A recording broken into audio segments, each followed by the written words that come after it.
যেহেতু তোমরা একটা মাত্র শিশুকে নিয়ে ঝগড়া করতেছ, আমি এই ছুরি দিয়ে এই শিশুকে 2 টুকরা করে, 1 টুকরা তোমাকে দেব আর 1 টুকরা তোমাকে দেব। সুতরাং হত্যা ওই নারীকে করা হবে না, হত্যা তোমাদের 4 জনকেই করা হবে। দুনিয়ার মধ্যে আপনি বিচারক হয়েছেন, আপনারও একদিন বিচারের কাঠগড়ায় দাঁড়াতে হবে, ঠিক না ভাই? ঠিক।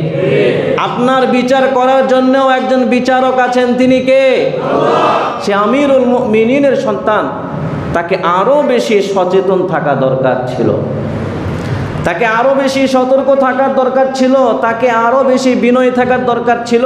হে আলী, আমি আপনার এই ইসলামের সুশাসন ব্যবস্থা, ন্যায় বিচার দেখে আমি সত্যি মুগ্ধ হয়ে গিয়েছি, আমি বিমোহিত হয়ে গিয়েছি, আমি মুগ্ধ হয়ে আমি কালিমা পাঠ করে আপনার হাতে ইসলাম ধর্ম গ্রহণ করে ফেললাম। সুবহানাল্লাহ। আলী রাদিয়াল্লাহু তাআলা আনহু বললেন, না না, বর্মটা আমাকে দেওয়া যাবে না, বর্ম আমি গ্রহণ করব না। যেহেতু তোমার ইসলাম ধর্ম গ্রহণ করার কারণ হচ্ছে এই বর্মটা, সুতরাং আমি আলী আমার এই বর্ম তোমাকে হাদিয়া দিয়ে দিলাম। যাও, এই বর্মটার কারণেই তোমার ইসলাম ধর্ম গ্রহণ যেহেতু হয়েছে, আমি আলী আমার এই বর্মটা তোমাকে হাদিয়া দিয়ে দিলাম। সুবহানাল্লাহ। দাউদ আলাইহিস সালাতু ওয়াস সালাম ওই 4 জন যুবককে ডেকে আনলেন, ডেকে বললেন, তোমাদের সাথে পার্সোনালি আমার কথা আছে। বলে, কি কথা? বলে, না না, কথা আছে, একজন আমার সাথে আসো। দাউদ আলাইহিস সালাতু ওয়াস সালাম একজনকে একটা রুমে নিলেন, নিয়ে বললেন, তুমি যে বলেছো কুকুরের সাথে জেনা করে ওই নারী, আচ্ছা বলো তো ওই কুকুরের রংটা কি? এক সুন্দরী 4 যুবক। কখনো কখনো সন্তান বাবার চাইতেও বেশি প্রজ্ঞাবান হতে পারে, পারে কি পারে না? কখনো সন্তান বাবার চাইতেও বেশি জ্ঞানী হতে পারে কি পারে না? তো আল্লাহ পাক এই কথা বলেন নাই যে দাউদ আলাইহিস সালাম অন্যায় বিচার করেছেন, ন্যায় বিচার করেছেন, কিন্তু এই বিচারের চাইতে সন্তানের বিচার ব্যবস্থাটা আরও সুন্দর ছিল, আরও প্রজ্ঞাপূর্ণ ছিল। রাসূলুল্লাহ সাল্লাল্লাহু আলাইহি ওয়াসাল্লাম তিনি শরীয়ত প্রবর্তক। তিনি যেটাকে হারাম বলবেন সেটাই হারাম, তিনি যেটাকে হালাল বলবেন সেটাই হালাল, তিনি যেই রায় দিবেন সেই রায়ই সঠিক, সেটাই শরীয়তের রায়, ঠিক না ভাই? ঠিক। রাসূলের রায় পছন্দ হয় নাই, গেছে কার কাছে? ওমরের কাছে। ওমর কি করেছেন? আরও উত্তম সমাধান দিয়ে দিয়েছেন। আল্লাহ রাব্বুল আলামিন সূরা নিসার 135 নম্বর আয়াতের মধ্যে বলছেন, ইয়া আইয়ুহাল্লাযীনা আমানু কুনু কাওয়ামিনা বিল কিসতি শুহাদা লিল্লাহ। হে ঈমানদারগণ, তোমরা ন্যায় বিচার ইনসাফ প্রতিষ্ঠাকারী হও। শুহাদা লিল্লাহ, এবং আল্লাহর সাক্ষী হও। আল্লাহর জন্যে সাক্ষী হয়ে তোমরা সমাজের মধ্যে, বিশ্বের মধ্যে, রাষ্ট্রের মধ্যে ন্যায় বিচার প্রতিষ্ঠাকারী হও। আল্লাহ পাক বলছেন, ওয়ালাউ আলা আনফুসিকুম আউল ওয়ালিদাইনি ওয়াল আকরাবিন। ন্যায় বিচার প্রতিষ্ঠা করতে গিয়ে যদি সেটা তোমার বিরুদ্ধেও চলে যায়, আউল ওয়ালিদাইন, ন্যায় বিচার প্রতিষ্ঠা করতে গিয়ে যদি সেটা তোমার বাবা মায়ের বিরুদ্ধেও চলে যায়, আউল আকরাবিন, কিংবা তোমার আত্মীয় স্বজনের বিরুদ্ধেও চলে যায়, তারপরেও তোমরা ন্যায় বিচার প্রতিষ্ঠাকারী হও। আল্লাহ পাক বলছেন তোমার বিরুদ্ধে যেতে পারে, কিন্তু এখানে কোনো কারচুপি করা যাবে না, অন্যায় বিচার করা যাবে না, ন্যায় বিচার প্রতিষ্ঠা করো, যদিও বিচারটা তোমার বিপক্ষে যায়। ন্যায় বিচার প্রতিষ্ঠা করো, যদিও বিচার করলে, ন্যায় বিচার করলে তুমি দেখতে পাইবা বিচার গিয়েছে তোমার বাবার বিরুদ্ধে, মায়ের বিরুদ্ধে, তারপরেও কি করো? ন্যায় বিচার প্রতিষ্ঠা করো। ঠিক তেমনি ন্যায় বিচার প্রতিষ্ঠা করতে গেলে তুমি দেখতে পাচ্ছ যে তোমার আত্মীয় স্বজন সবাই ফেঁসে যাচ্ছে, তাই বলি কি তুমি ন্যায় বিচার থেকে পিছপা হবা? না, পিছপা হওয়া যাবে না।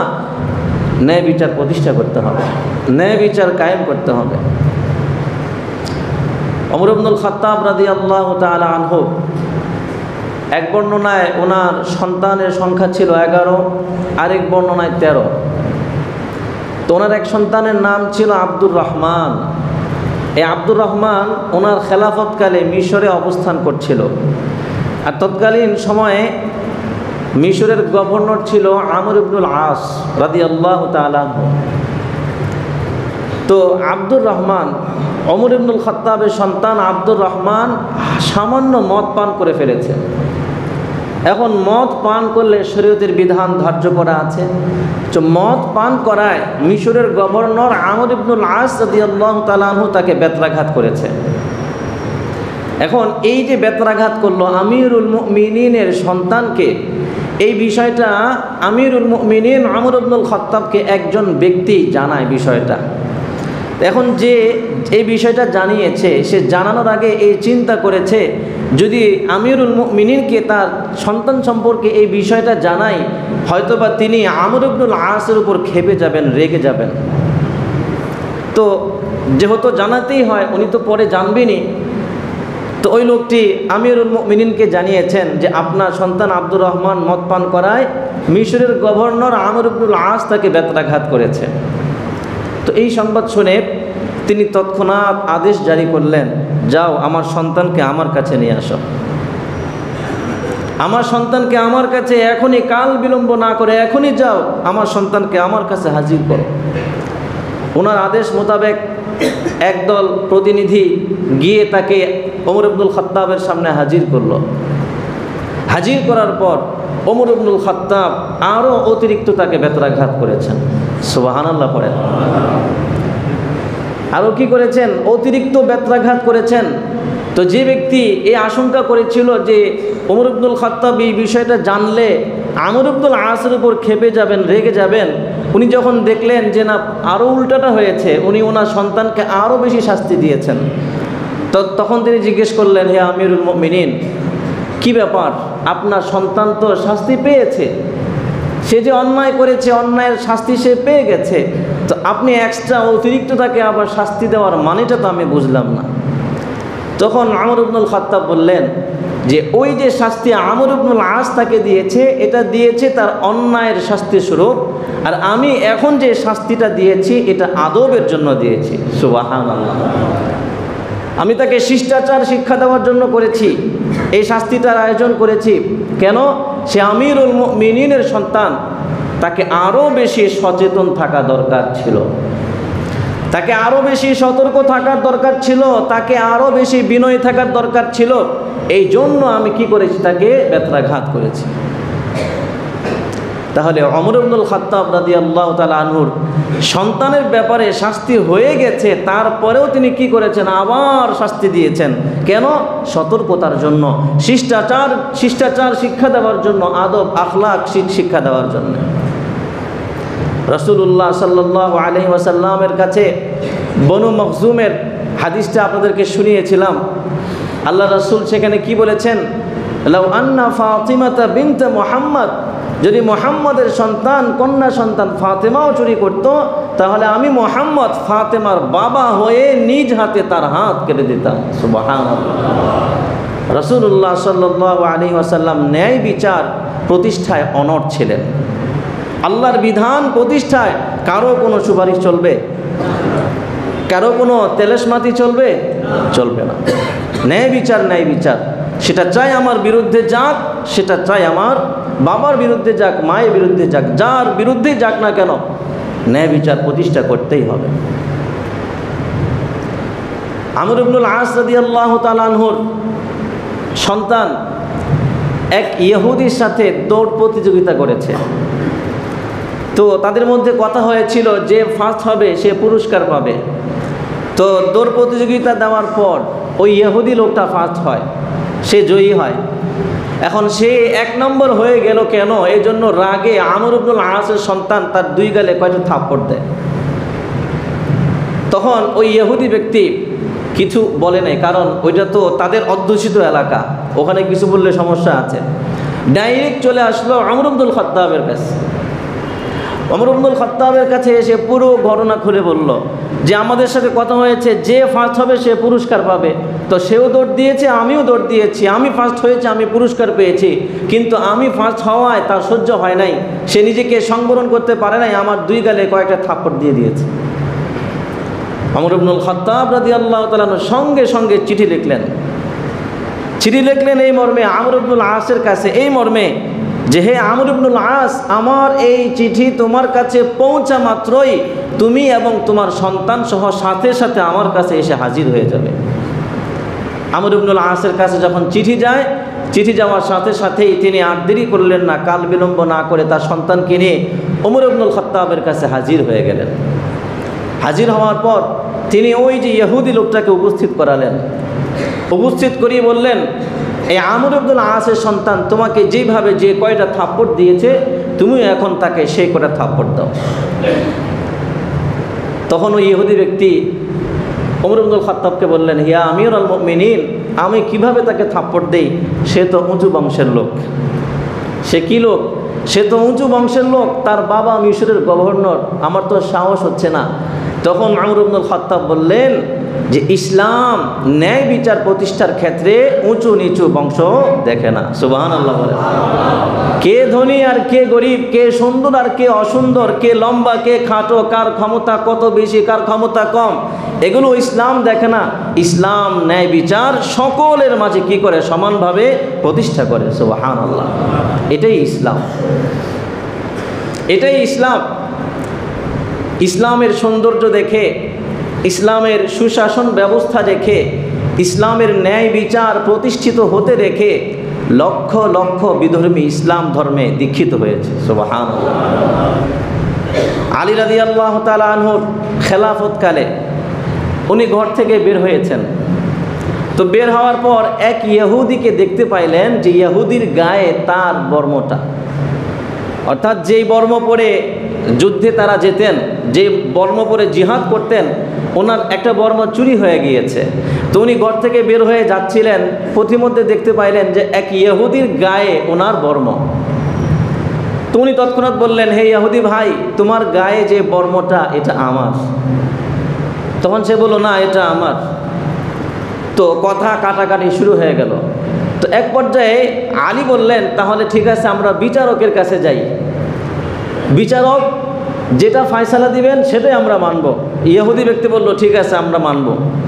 তো ইহুদি ব্যক্তিকে নিয়ে চলে গেলেন বিচারকের কাছে। কোন বিচারকের কাছে গেলেন? যে বিচারক হযরত আলী রাদিয়াল্লাহু তাআলা আনহু নিজে নিযুক্ত করেছেন, অর্থাৎ উনি কি আমিরুল মুমিনিন, ওনার খেলাফতকাল চলছে। তো বিচারকের কাছে যাওয়ার পর বিচারক, যেহেতু আলী রাদিয়াল্লাহু তাআলা আনহু বাদী, ওনার সাক্ষী লাগবে আগে। তো আলীকে বললেন যে, হে আমিরুল মুমিনিন, আপনি যে দাবি করছেন এই বর্মটা আপনার, এর সপক্ষে আপনার প্রমাণ কি? সাক্ষী আছে কি? আলী বললেন, হ্যাঁ সাক্ষী আছে, আমার সন্তান হোসেন সাক্ষী। বিচারক বললেন, হোসেনকে নিয়ে আসা হোক। হোসেনকে নিয়ে আসা হলো। বিচারক জিজ্ঞেস করলেন, ওই যে ইহুদির গায়ে পরিহিত যে বর্মটা, এটা কি তোমার বাবার? হোসেন বললেন, হ্যাঁ এটা আমার বাবার। আমি আমার বাবাকে কয়েকবার দেখেছি এই বর্ম পরে তিনি জিহাদে অংশগ্রহণ করেছেন। তখন বিচারক বললেন, ইয়া আমিরুল মুমিনিন, সাক্ষী তো মাত্র একজন পেয়েছি, আরেকজন সাক্ষী লাগবে, আপনার কি আর কোনো সাক্ষী আছে? আলী বললেন, না আমার তো আর কোনো সাক্ষী নেই। সাক্ষী দুজন না হলে তো বিচার হবে না। যেহেতু তিনি দাবি করেছেন এটা আমার, সুতরাং তার কয়জন সাক্ষী লাগবে? দুইজন সাক্ষী লাগবে। কিন্তু একজন সাক্ষী উপস্থাপন করতে পেরেছেন, আরেকজন উপস্থাপন করতে পারেন নাই। তো বিচারক যখন দেখলো যে আলী রাদিয়াল্লাহু তাআলা আনহু সাক্ষী একজন উপস্থিত করেছে, আরেকজন উপস্থিত করতে পারে নাই, সেহেতু বিচারক ফয়সালা দিয়ে বললেন, ইয়া আমিরুল মুমিনিন, এই যে বর্মটি ইহুদির গায়ে পরা, এই বর্মটির ফয়সালা হলো এই বর্মটি আপনার না, এই বর্মটি হচ্ছে ওই ইহুদি ব্যক্তির। সুবহানাল্লাহ বলেন। আলী রাদিয়াল্লাহু তাআলা আনহু কিছুই বললেন না, উনি ন্যায় বিচার মেনে নিলেন। কারণ শরীয়ত মোতাবেক তো উনি সাক্ষী উপস্থাপন করতে পারেন নাই, এই জন্য যেটা ন্যায় হওয়ার কথা ছিল সেটাই হয়েছে, তিনি মেনেও নিয়েছেন। তো বিচার কার্য শেষ, তিনি চলে যেতে লাগলেন। ইহুদিও চলে যেতে লাগলো। তো ইহুদি ব্যক্তি একটু হাঁটে, আবার একবার বিচারকের দিকে তাকায়, আরেকবার আলীর দিকে তাকায়, আবার একটু সামনে অগ্রসর হয়, আবার পিছন ঘুরে বিচারকের দিকে একবার তাকায় আর আলীর দিকে একবার তাকায়। এভাবে কিছুক্ষণ যাওয়ার পর সে আলীর কাছে আসলো। আলী রাদিয়াল্লাহু তাআলা আনহুর কাছে এসে ওই ইহুদি ব্যক্তি বলল যে, হে আলী, আপনি একজন আমিরুল মুমিনিন, আপনার দাবি অনুযায়ী বর্মটা আপনার। আপনার নিযুক্ত করা বিচারক তার কাছে গিয়ে আপনি আপনার পক্ষে রায় পান নাই, আপনি ন্যায় বিচার প্রতিষ্ঠিত হয়েছে, ন্যায় বিচার পেয়েছেন। হে আলী, আমি আপনার এই ইসলামের সুশাসন ব্যবস্থা, ন্যায় বিচার দেখে আমি সত্যি মুগ্ধ হয়ে গিয়েছি, আমি বিমোহিত হয়ে গিয়েছি। আমি মুগ্ধ হয়ে আমি কালিমা পাঠ করে আপনার হাতে ইসলাম ধর্ম গ্রহণ করে ফেললাম। সুবহানাল্লাহ। সাথে সাথে ওই ইহুদি ব্যক্তি ইসলাম ধর্ম গ্রহণ করে ফেলছে। এরপর ইসলাম ধর্ম গ্রহণ করে ওই বর্মটা আলীকে দিয়ে দিচ্ছে, যেটা প্রকৃতপক্ষে আপনারই, কিন্তু আপনাদের যে বিচার ব্যবস্থা কত সুন্দর। তা আমি তো এখন ইসলাম ধর্ম গ্রহণ করে ফেলেছি, ধরেন আপনার বর্ম আপনাকে দিয়ে দিলাম। আলী রাদিয়াল্লাহু তাআলা আনহু বললেন, না না, বর্মটা আমাকে দেওয়া যাবে না, বর্ম আমি গ্রহণ করব না, যেহেতু তোমার ইসলাম ধর্ম গ্রহণ করার কারণ হচ্ছে এই বর্মটা, সুতরাং আমি আলী আমার এই বর্ম তোমাকে হাদিয়া দিয়ে দিলাম। যাও, এই বর্মটার কারণেই তোমার ইসলাম ধর্ম গ্রহণ যেহেতু হয়েছে, আমি আলী আমার এই বর্মটা তোমাকে হাদিয়া দিয়ে দিলাম। সুবহানাল্লাহ। উসমানী খেলাফতে ইতিহাসের পাতায় পাওয়া যায়, উসমানীয় খেলাফতে ইসলামী সুশাসন ব্যবস্থা খ্রিস্টানদের মাঝেও ছিল, ইহুদিদের মাঝেও ছিল। তো এই উসমানীয় খেলাফতের সময়ে হাজার হাজার ইহুদি খ্রিস্টান তাদের সুশাসন ব্যবস্থা রেখে ইসলাম ধর্ম গ্রহণ করতে বাধ্য হয়েছে। সুবহানাল্লাহ। রাসূলুল্লাহ সাল্লাল্লাহু আলাইহি ওয়াসাল্লাম রাষ্ট্রীয়ভাবে, সামাজিকভাবে, পারিবারিকভাবে, ব্যক্তিগতভাবে সব রকমভাবে আল্লাহ রাসূল চেষ্টা করেছেন ন্যায় বিচার যেন কি হয়, প্রতিষ্ঠা হয়। এই ন্যায় বিচার প্রতিষ্ঠা করা এটা আমার আপনার কি ইমানি দায়িত্ব, ঠিক না ব্যাঠিক? কথা বলেন। ইসলামের যে রায় এটাই ন্যায় বিচার, ইসলামের যে শাসন ব্যবস্থা এটাই ন্যায় বিচার। ইসলামী শাসন ব্যবস্থার ন্যায় সুশৃঙ্খল সুন্দর শাসন ব্যবস্থা পৃথিবীর অন্য কোনো ধর্মে নাই, ঠিক না ব্যাঠিক? এক ইহুদি এক মুসলিম ঝগড়া করেছে। তো মুসলিম ব্যক্তি মুনাফিক ছিল, প্রকৃতপক্ষে সে ইমানদার ছিল না। আল্লাহ রাসূলের কাছে গিয়েছে, আল্লাহ রাসূলের কাছে গিয়ে দুইজন বিচার দিয়েছে। বিচার কার্য পরিচালনা করেছেন আল্লাহ রাসূল। বিচার কার্য পরিচালনা করার পর আল্লাহ রাসূল দেখলেন রায় যায় ইহুদির পক্ষে। রায় যায় কার পক্ষে? ইহুদির পক্ষে, মুসলমানের বিপক্ষে। তো এটাই ন্যায় বিচার, তো এটার তো ফয়সালা দিতেই হবে। তো আল্লাহ রাসূল ইহুদির পক্ষে ফয়সালা দিয়ে দিয়েছেন। এখন ফয়সালা তো হয়ে গেছে, কিন্তু ওই যে নামধারী মুনাফিক, নামধারী মুসলমান, তার এই রায়টা সে পছন্দ করে নাই, তার এটা পছন্দ হয় নাই। সে আল্লাহ রাসূলের মজলিস থেকে বের হয়ে ওই ইহুদি ব্যক্তিকে বলছে, এই রায় আমি মানি না। নাউজুবিল্লাহ পড়েন। এই রায় কি আমি মানি না, চলো আমি আপিল করব ওমর ইবনুল খাত্তাবের কাছে গিয়া। কার কাছে? ওমর ইবনুল খাত্তাবের কাছে গিয়ে আমি আপিল করব, আবার চলো আমার সাথে। তো ইহুদি ব্যক্তি সে তো সত্য, কারণ সে জানে যে এই রায়টা আমার পক্ষে হওয়ার কথা, আমার পক্ষে হয়েছে। তো আমি ওমর ইবনুল খাত্তাবের কাছে গেলে আমার পক্ষে হবে, এটাই স্বাভাবিক। তো ঠিক আছে চলো। তো ওমর ইবনুল খাত্তাবের কাছে গেল, যাওয়ার পর ওমর এর কাছে আপিল করলো।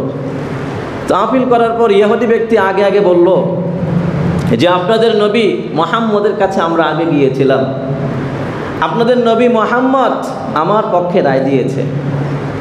তো ওমর ইবনুল খাত্তাব এই কথা শুনে ওই নামধারী মুনাফিক, ওই নামধারী মুসলমানকে জিজ্ঞেস করলো, কথা কি ঠিক?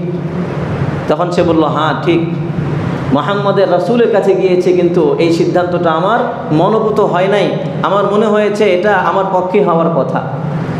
তো নামধারী এই মুনাফিক সে মনে মনে ভেবেছিল যে ওমরের কাছে গেলে হয়তো আমার পক্ষে রায় পাবো, কারণ আমিও মুসলমান, সেও কি মুসলমান, তো হয়তো জাতে জাত টানবে, জাত ভাইয়ের দিকেই টানবে। তো ওমর রাদিয়াল্লাহু তাআলা যখন এ কথা শুনতে পারলেন যে রাসূলুল্লাহ রায় দিয়েছেন, এই রায় তার ভালো লাগে নাই, এই রায় দেওয়ার পরেও সে ওমরের কাছে এসে আপিল করেছে, ওমর চুপ করে রইলেন। চুপ করে আস্তে করে ঘরের দিকে চলে গেছেন। কোথায় গেছেন? ওমর রাদিয়াল্লাহু তাআলা আনহু ঘরের দিকে গেছেন। ঘরে গিয়ে নাঙ্গা একটা তলোয়ার নিয়ে এসেছেন। নাঙ্গা তলোয়ার নিয়ে এসে বলছেন, যে ব্যক্তির মুহাম্মদ সাল্লাল্লাহু আলাইহি ওয়াসাল্লামের রায় পছন্দ হয় না, ভালো লাগে না, সেই ব্যক্তি আমার কাছে এসেছে রায় নিতে, সুতরাং আমার রায় হচ্ছে তার গর্দান উড়িয়ে দেওয়া। সাথে সাথে ওমর রাদিয়াল্লাহু তাআলা আনহু নাঙ্গা তলোয়ার নিয়ে তার গর্দান মাথা থেকে, দেহ থেকে আলাদা করে দেয়। রাসূলুল্লাহ সাল্লাল্লাহু আলাইহি ওয়াসাল্লাম তিনি শরীয়ত প্রবর্তক, তিনি যেটাকে হারাম বলবেন সেটাই হারাম, তিনি যেটাকে হালাল বলবেন সেটাই হালাল, তিনি যেই রায় দিবেন সেই রায়ই সঠিক, সেটাই শরীয়তের রায়। ঠিক না ভাই? ঠিক। রসুলের রায় পছন্দ হয় নাই, গেছে কার কাছে? ওমরের কাছে। ওমর কি করেছেন? আরও উত্তম সমাধান দিয়ে দিয়েছেন। কোরআনুল কারীমের মধ্যে আল্লাহ পাক ন্যায় বিচারের আলোচনা করেছেন। দাউদ আলাইহিস সালাম এবং সুলাইমান আলাইহিস সালাম, ওনাদের ন্যায় বিচারের কথা আল্লাহ পাক আলোচনা করেছেন। কোরআনুল কারীমের সূরা আম্বিয়ার ৭৮ এবং ৭৯ নম্বর আয়াত আল্লাহ পাক বলছেন, ওয়া দাউদ ওয়া সুলাইমান ইদ ইয়াহকুমানি ফিল হারথি ইদ নাফাশাত ফীহি গনামুল কওম। আল্লাহ পাক বলছেন যে দাউদ এবং সুলাইমানের কথা তোমরা স্মরণ করো, যখন তারা বাপ বেটা মিলে ফায়সালা দিচ্ছিল। অর্থাৎ ফায়সালা দিচ্ছিল এই ব্যাপারে দুইজন ব্যক্তি দাউদের কাছে আসলো। দাউদ হচ্ছেন পিতা আর সুলাইমান হচ্ছেন কি? সন্তান। দাউদ কি? পিতা আর সুলাইমান সন্তান। তো দাউদ আলাইহিস সালাতু ওয়াস সালাম তিনি এখন শাসক, ক্ষমতার আসন তার কাছে এসেছে। তো এসে এক ব্যক্তি ছিল বাগানের মালিক, আরেক ব্যক্তি ছিল মেষপালের মালিক। তো দুই ব্যক্তি আল্লাহ দাউদ আলাইহিস সালামের কাছে আসলো। এসে বাগানের মালিক সে দাউদকে বলল যে এই যে ব্যক্তি মেষপালের মালিক, তার মেষপাল রাত্রিবেলায় আমার বাগানে, আঙ্গুরের বাগানে ঢুকে আমার ফল মূল যা আছে সব তছনছ করে দিয়েছে। তখন দাউদ ওই মেষপালের মালিককে জিজ্ঞাসা করলেন, কথা কি ঠিক? তখন সে বলল, হ্যাঁ কথা ঠিক। দাউদ আলাইহিস সালাম তখন ফয়সালা দিলেন, যেহেতু তোমার মেষপাল এই বাগানের মালিকের বাগান পুরো তছনছ করে দিয়েছে, সুতরাং তোমার মেষপালের মালিকানা আজ থেকে তোমার নাই, এর মালিকানা হচ্ছে বাগানের মালিকের। ফয়সালা হয়ে গেছে। ফয়সালা শেষ হওয়ার পর দুজন চলে আসছে। একটু দূরে এই দরজার ওখানে হযরত সুলাইমান আলাইহিস সালাতু ওয়াস সালাম দাঁড়ানো। তো উনি জিজ্ঞেস করলেন যে বাবা, কি ফয়সালা দিয়েছেন তোমাদের মাঝে? তখন তারা বলল যে এই ফয়সালা দিয়েছেন। সুলাইমান বললেন যে চলো আমার সাথে আমার আব্বার কাছে চলো।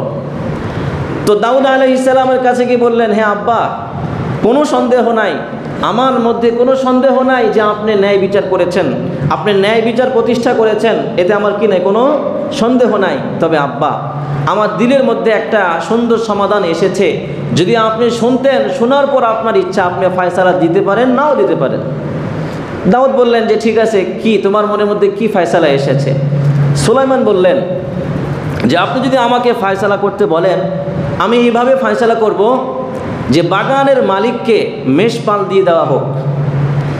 অতঃপর বাগানের মালিক এই মেষপাল লালন পালন করবে। লালন পালন করতে গিয়ে যত বাচ্চার জন্ম নেবে সব বাচ্চা বাগানের মালিকের, এবং এই মেষপালের যত উপকার সে হাসিল করতে চাইলে হাসিল করতে পারবে।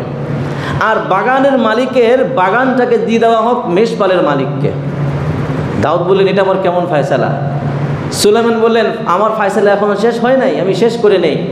সুলাইমান বললেন যে ওই বাগানটাকে মেষপালের মালিককে দিয়ে দেওয়া হোক। মেষপালের মালিক এই বাগানকে পরিচর্যা করতে থাকবে। পরিচর্যা করতে করতে বাগান যখন পূর্বের অবস্থায় ফিরে যাবে, তখন এই বাগানকে বাগানের মালিককে ফিরিয়ে দেওয়া হবে, আর মেষপালকে মেষপালের মালিকের কাছে ফিরিয়ে দেওয়া হবে। সুবহানাল্লাহ।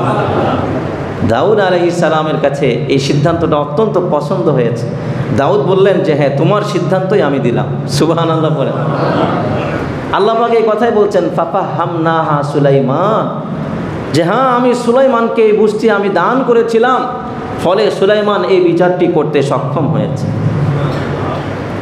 বুখারী শরীফের হাদিস যে দুইজন নারী, একজন বয়স্কা আরেকজন অল্প বয়স্কা, একজন বড় মহিলা একজন ছোট মহিলা।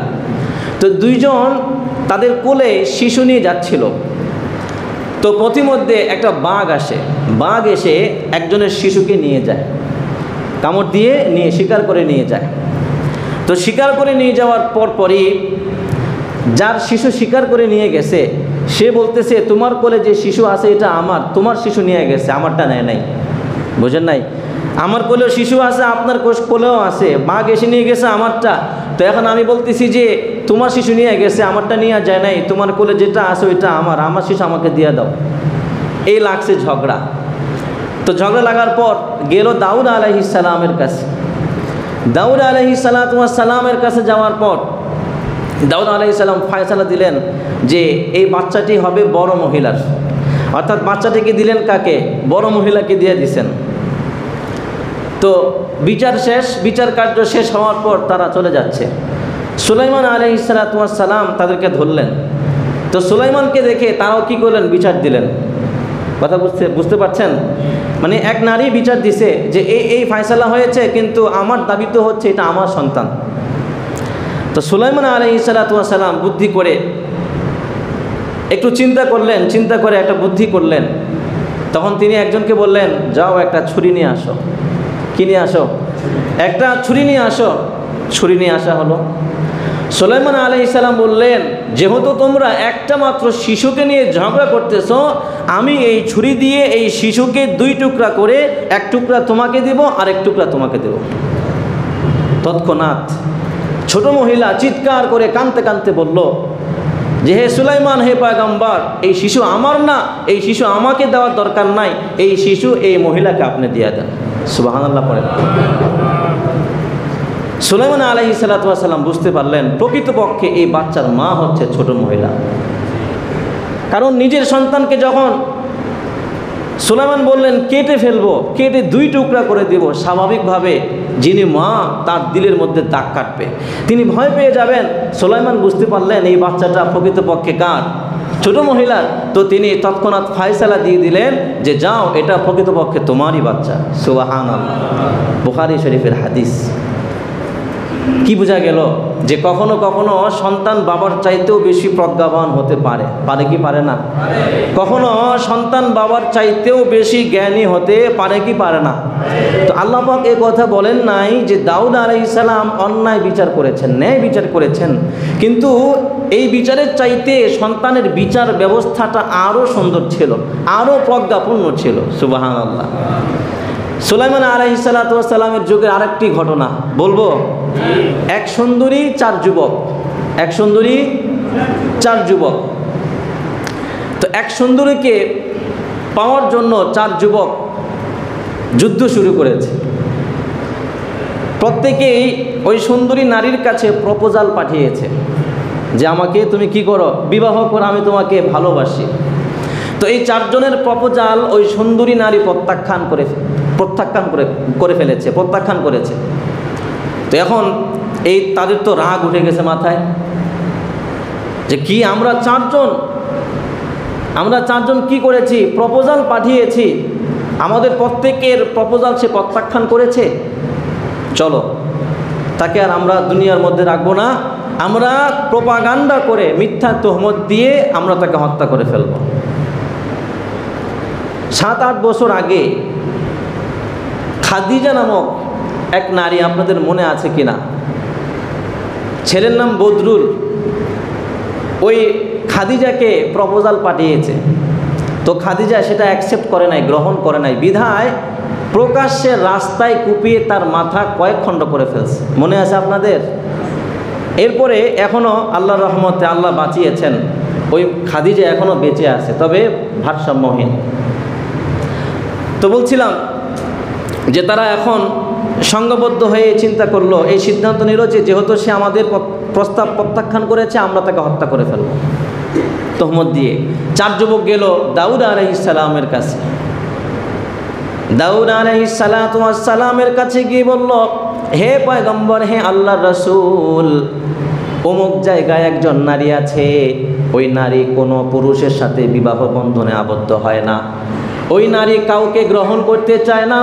আমরা নিজ চোখে দেখেছি ওই নারী একটা কুকুরের দ্বারা তার শারীরিক চাহিদা নিয়মিত মিটায়। ওই নারী একটা কুকুর দিয়ে কী করে? তার শারীরিক চাহিদা মিটায়, আর এটা হারাম ছিল সেই যুগে।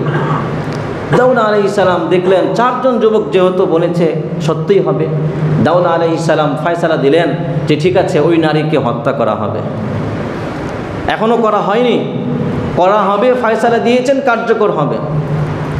তো আল্লাহর কি কারিশমা, আল্লাহর কি কুদরত, এই সেম ঘটনাটা সুলাইমানের ক্ষেত্রে ঘটেছে। অর্থাৎ সুলাইমানের কাছে এক সুন্দরীর ব্যাপারে 4 যুবক সেম মাসআলা নিয়ে এসেছে। সুলাইমানের কাছে 4 জন যুবক এসে বলল যে অমুক একজন নারী আছে, অমুক জায়গায় নারী আছে, সে কোনো পুরুষের স্পর্শ গ্রহণ করে না, পুরুষের সাথে বিবাহ বন্ধনে আবদ্ধ হয় না। আমরা 4 জন দেখতে পেয়েছি সে নিয়মিত সর্বদা একটা কুকুরের সাথে মেলামেশা করে। তো বাবার চাইতে সন্তানকে একটু বেশি বুদ্ধিমান, প্রজ্ঞাবান।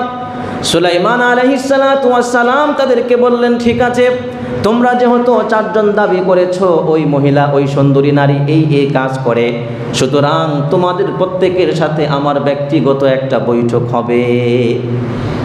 তোমাদের কি হবে? প্রত্যেকের সাথে ব্যক্তিগত বৈঠক হবে।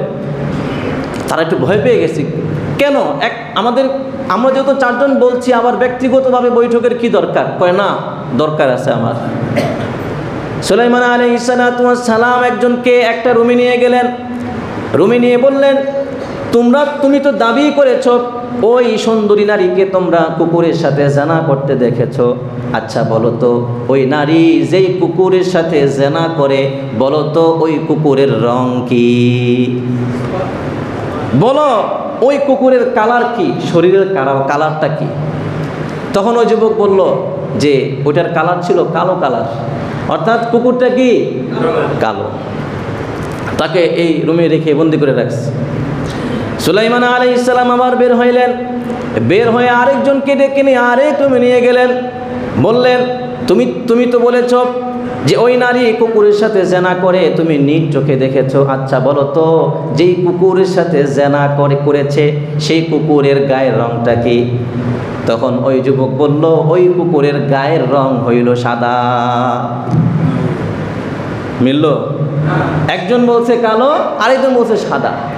সুলাইমান আলাইহিস সালামের বুঝতে আর দেরি হইল না যে এটা একটা পরম তহমত, মিথ্যা অপবাদ। সুলাইমান আলাইহিস সালাতু ওয়াস সালাম 2 জনকে বের করে বাকি 2 জন থেকে যে সাক্ষাৎকার নেবেন সেটা কোনো প্রয়োজন হয় নাই। সুলাইমান বের হয়ে বললেন যে তোমরা যে রায় নিয়ে এসেছো, এই রায় তো তার ফাঁসি হওয়ার কথা, তাকে হত্যা করার কথা, কিন্তু না, আমি বুঝতে পেরেছি তোমরা মিথ্যা অপবাদ আরোপ করেছো, সুতরাং হত্যা ওই নারীকে করা হবে না, হত্যা তোমাদের 4 জনকেই করা হবে। সুবহানাল্লাহ, কি প্রজ্ঞা! এই বিষয়টা আবার দাউদের কানে চলে যায়। তো দাউদ আলাইহিস সালাম তো ফয়সালা দিয়ে দিয়েছেন। তো দাউদ আলাইহিস সালামের কানে যাওয়ার পর উনি চিন্তা করলেন, হায় হায়, আমি কি করলাম? আমি তো ফয়সালা দিয়ে দিয়েছি উল্টাটা, আমার তো এই পদক্ষেপটা গ্রহণ করা দরকার ছিল। দাউদ আলাইহিস সালাম সাথে সাথে আদেশ করলেন, ওই 4 যুবককে নিয়ে আসো আর ওই নারীকে নিয়ে আসো। এখনও কিন্তু ফাঁসির রায় কার্যকর করা হয় নাই। দাউদ আলাইহিস সালাম ওই 4 জন যুবককে ডেকে আনলেন, ডেকে বললেন, তোমাদের সাথে পার্সোনালি আমার কথা আছে। বলে কি কথা? বলে না কথা আছে, একজন আমার সাথে আসো। দাউদ আলাইহিস সালাম একজনকে একটা রুমে নিলেন, নিয়ে বললেন, তুমি যে বলেছো কুকুরের সাথে জেনা করে ওই নারী, আচ্ছা বলো তো ওই কুকুরের রংটা কি? তখন সে বলল, ওই কুকুরের রং হচ্ছে মাটি কালার। কি কালার? মাটি কালার। ঠিক আছে, তোমার সাক্ষাৎকার নিলাম, তুমি এখানে থাকো। দাউদ আলাইহিস সালাম আরেকজন যুবককে আরেকটা কামরা নিয়ে বললেন, আচ্ছা বলো তো ওই কুকুরের কালারটা কি? তখন সে বলল, সাদা কালার। কি কালার? সাদা কালার। দাউদ আলাইহিস সালাম বললেন, ঠিক আছে, তুমি এখানে থাকো।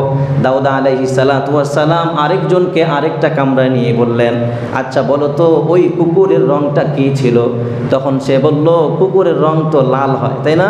বেশি কুকুরের রং কি হয়? লাল হয়। তো সে বলল, ওই কুকুরের রং হচ্ছে লাল। তো বৈষম্য হইল কি হইল না? কথা বলেন। একজন বলছে মাটি কালার, আরেকজন বলছে সাদা কালার, আরেকজন বলছে লাল কালার। তো দাউদ আলাইহিস সালাম বুঝতে পারছেন যে এটা কি একটা মিথ্যা অপবাদ। তো তিনি তার রায়কে আবার ফিরিয়ে রায় দিয়েছেন যে ওই নারীকে হত্যা করা হবে না, এই 4 যুবককেই হত্যা করা হবে। সুবহানাল্লাহ, কত সুন্দর ফয়সালা! আল্লাহ রাব্বুল আলামিন সুলাইমান আলাইহিস সালামকে কত সুন্দর প্রজ্ঞা দিয়েছেন। মুহতারাম হাজিরিন, ন্যায় বিচার এটা শুধু হাইকোর্টের বিচারকরা প্রতিষ্ঠা করবে না, সুপ্রিম কোর্টের বিচারকরা প্রতিষ্ঠা করবে না। এটা মনে করলে হবে না বিচারক মানে হচ্ছে হাইকোর্টের বিচারক, সুপ্রিম কোর্টের বিচারক। না, আপনার ঘরে আপনি কি গৃহকর্তা, আপনার ঘরে আপনিই বিচারক, আপনি বাবা, সন্তানদের মধ্যে আপনাকে কি করতে হবে? ন্যায় বিচার প্রতিষ্ঠা করতে হবে। আপনাকে আপনি এলাকার মেম্বার, এই এলাকা আপনার দায়িত্বে, আপনার জিম্মা, আপনার বিচারক, আপনাকে এই এলাকার মধ্যে সকলের মাঝে ন্যায় বিচার প্রতিষ্ঠা করতে হবে। বর্তমানে অনেক ফ্যামিলির মধ্যে অশান্তি চলছে। এর একটা কারণ আছে। কারণটা হচ্ছে যে বাবারা সন্তানদের মধ্যেও বৈষম্য করে। ঠিক না ভাই? ঠিক। সন্তানদের মাঝেও বৈষম্য করে। কিভাবে? বড় সন্তানকে সম্পদ বেশি দেওয়া দেয়, ছোট সন্তানকে সম্পদ কম দিয়ে দেয়, বা এর উল্টাটা, ছোট সন্তানকে সম্পদ বেশি দেয়, বড় সন্তানকে সম্পদ কম দেয়। ইসলাম কি এটা বলেছে? সন্তান হিসেবে প্রত্যেকটা সন্তান বাবার সম্পত্তি থেকে সমান ভাগে অংশীদার। ঠিক না ভাই? ঠিক। হ্যাঁ, ঠিক আছে। সন্তান, বড় সন্তানটা অনেক ভালো, ছোট সন্তানটা ভালো না।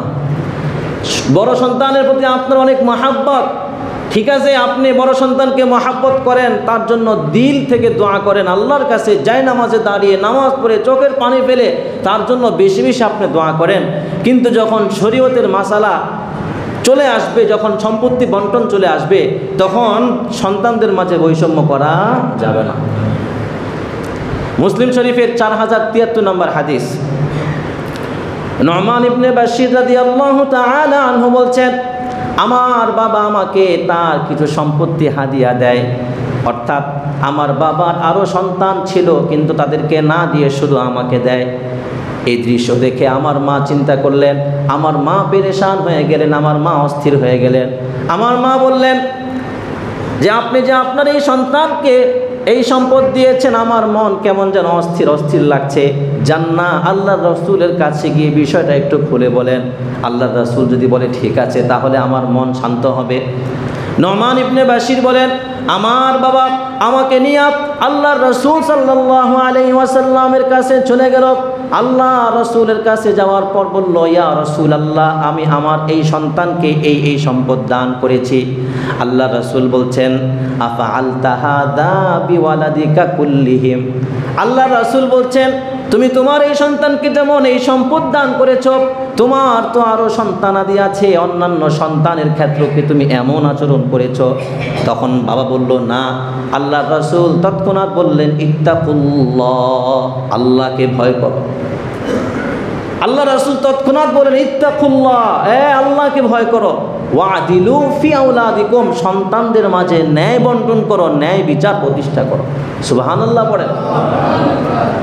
রাসূলুল্লাহ তিনি তার স্ত্রীদের মাঝে ভরণ পোষণের ক্ষেত্রে তিনি সমান বন্টন করেছেন, কোনো এদিক সেদিক হয় নাই।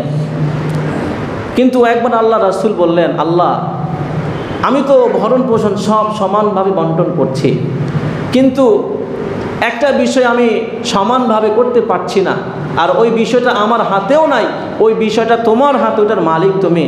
আল্লাহ, আয়েশার প্রতি আমার ভালোবাসাটা কেন যেন একটু বেশি। সুবহানাল্লাহ পড়েন। ভালোবাসাটা সমান দেওয়া যাচ্ছে না, ভালোবাসার মালিক তো আপনি, ভালোবাসা দেন তো আপনি। এখন আমি সব সমানভাবে দিতে পারছি, কিন্তু ভালোবাসাটা দিতে পারছি না, আমার মনটা আয়েশার দিকেই কেন যেন একটু বেশি বেশি ঝুঁকে পড়ে। সুবহানাল্লাহ। তো সন্তানের ক্ষেত্রে এমন হতে পারে, কিন্তু বন্টনের ক্ষেত্রে কি করা যাবে না? বৈষম্য করা যাবে না। রাসূলুল্লাহ সাল্লাল্লাহু আলাইহি ওয়াসাল্লাম বলছেন, আবু দাউদের 3573 নম্বর হাদিস, বিচারক তিন প্রকার। কয় প্রকার? আল্লাহ রাসূল বলছেন, আল কুদাতু সালাসা, বিচারক তিন প্রকার।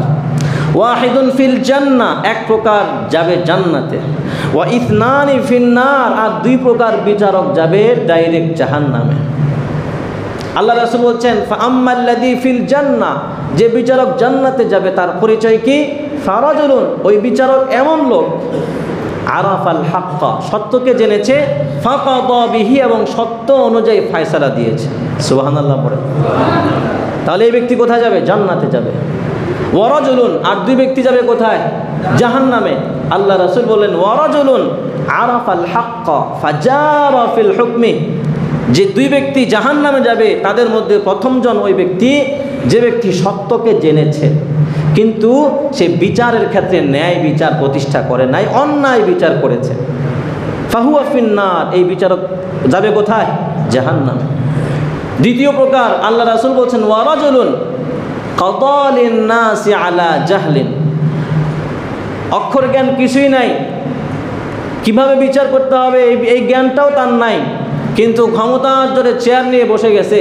যখন তার কাছে বিচার নিয়ে আসা হয় তখন কাদা লিন-নাসি আলা জাহলিন, মূর্খতার উপর, অজ্ঞতার উপর ভিত্তি করে সে তার মনের মতো করে ফয়সালা দিয়ে দেয়। আল্লাহ রাসূল বলছেন এমন ব্যক্তিও জাহান্নামে যাবে। এমন ব্যক্তি সমাজের মধ্যে আছে না নাই? দেখেন, দুনিয়ার মধ্যে আপনি বিচারক হয়েছেন, আপনারও একদিন বিচারের কাঠগড়ায় দাঁড়াতে হবে, ঠিক না ভাই? ঠিক। আপনার বিচার করার জন্যও একজন বিচারক আছেন, তিনি কে? আল্লাহু খায়রুল হাকিমিন, তিনি বিচারকদের শ্রেষ্ঠ বিচারক। ওয়া হুয়া আহকামুল হাকিমিন, তিনি বিচারকদের মধ্যে সবচেয়ে বড় বিচারক। সুবহানাল্লাহ। আপনি মেম্বার হয়ে, আপনি চেয়ারম্যান হয়ে আপনি যে অন্যায় বিচার করছেন, আপনাকে কাল কিয়ামতের ময়দানে আল্লাহর বিচারের কাঠগড়ায় দাঁড়াতে হবে। তখন আল্লাহ পাক এক একটা করে হিসাব নেবেন। তখন কি হবে? এজন্য ওই আল্লাহর সামনে দাঁড়ানোকে ভয় করেন, যে আল্লাহর সামনে আমাকে একদিন দাঁড়াতে হবে। আল্লাহ পাক বলছেন ফা ইন্নাল জান্নাতা হিয়াল মাওয়া, যে জান্নাত কার ঠিকানা জানো? ও আম্মা মান খাফা মাকামা রাব্বি, যে আল্লাহর সামনে দাঁড়াইতে হবে এইটা যে ভয় করবে, ভয় করে যে দুনিয়াতে আল্লাহর নির্দেশ মোতাবেক চলবে, ফা ইন্নাল জান্নাতা হিয়াল মাওয়া, জান্নাতই মূলত তার ঠিকানা। সুবহানাল্লাহ। রাসূলুল্লাহ সাল্লাল্লাহু আলাইহি ওয়াসাল্লাম বলছেন, যারা ন্যায় বিচার করবে, যারা ন্যায় বিচার প্রতিষ্ঠা করবে, তাদের পুরস্কার সম্পর্কে আল্লাহ রাসূল বলেছেন।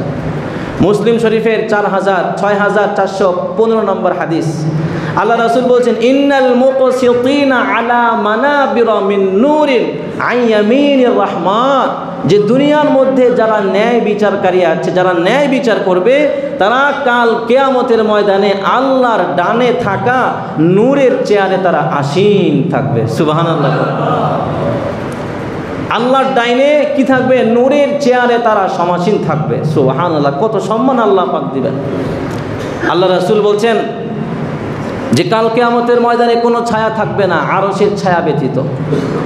ওই দিন আল্লাহ পাক তার আরশের ছায়ার নিচে 7 শ্রেণীর মানুষকে ছায়া দিবেন। কয় শ্রেণী? 7 শ্রেণী। আল্লাহ রাসূল বলছেন প্রথম শ্রেণী হচ্ছে আল ইমামুল আদিল, ন্যায়পরায়ণ শাসক। সুবহানাল্লাহ পড়েন। তো ন্যায়পরায়ণ শাসক মানে যে ন্যায় বিচার প্রতিষ্ঠা করবে, যে ন্যায়ের সাথে তার সমাজ, তার পরিবার, তার দেশকে সে কি করবে? পরিচালনা করবে। রাসূলুল্লাহ সাল্লাল্লাহু আলাইহি ওয়াসাল্লাম এক হাদিসের মধ্যে বলছেন 3 ব্যক্তির দোয়া আল্লাহ পাক কবুল করেন। 3 ব্যক্তির দোয়া আল্লাহ পাক কি করেন না? ফিরিয়ে দেন না। এই 3 ব্যক্তির প্রথম ব্যক্তি আল্লাহ রাসূল বলছেন দাওয়াতুল ইমামিল আদিল, ন্যায়পরায়ণ বাদশার দোয়া আল্লাহ পাক ফিরিয়ে দেন না। সুবহানাল্লাহ। মুহতারাম হাজিরিন, আমাকে আপনাকে ন্যায় বিচার প্রতিষ্ঠা করতে হবে। নিজের পরিবারের মধ্যে, নিজের সন্তানদের মধ্যে, নিজের সমাজের মধ্যে, নিজের গণ্ডির মধ্যে আপনার অধস্তন যারা আছে এদের মধ্যে ন্যায় বিচার প্রতিষ্ঠা করতে হবে। ন্যায় বিচার প্রতিষ্ঠা করলে সমাজের মধ্যে শান্তি আসবে, সমাজের মধ্যে শৃঙ্খলা আসবে, সমাজের মধ্যে শান্তি আসবে, সমাজ সুন্দরভাবে চলবে, সমাজের মধ্যে কোনো অন্যায়, দুর্নীতি, টেন্ডারবাজি, চাঁদাবাজি, সুদ ঘুষ কিছুই থাকবে না। এজন্য আমরা চেষ্টা করব যে আগে আমাদের পরিবারের মধ্যে ন্যায় বিচারকে কিভাবে প্রতিষ্ঠা করা যায়, সন্তানদের মধ্যে ন্যায় বিচার কিভাবে প্রতিষ্ঠা করা যায়। আমি মেম্বার, আমার এলাকার মধ্যে আমি ন্যায় বিচার প্রতিষ্ঠা করব। যত বিরুদ্ধে যাক না কেন, ন্যায় বিচার আমাকে প্রতিষ্ঠা করতেই হবে। পারবেন তো ইনশাআল্লাহ? আল্লাহ রাব্বুল আলামিন আমাদের সকলকে ন্যায় বিচার প্রতিষ্ঠা করার, ন্যায় বিচারের ভিত্তিতে সমাজ পরিচালনা করার তৌফিক দান করুন। সবাই বলুন আমিন আমিন।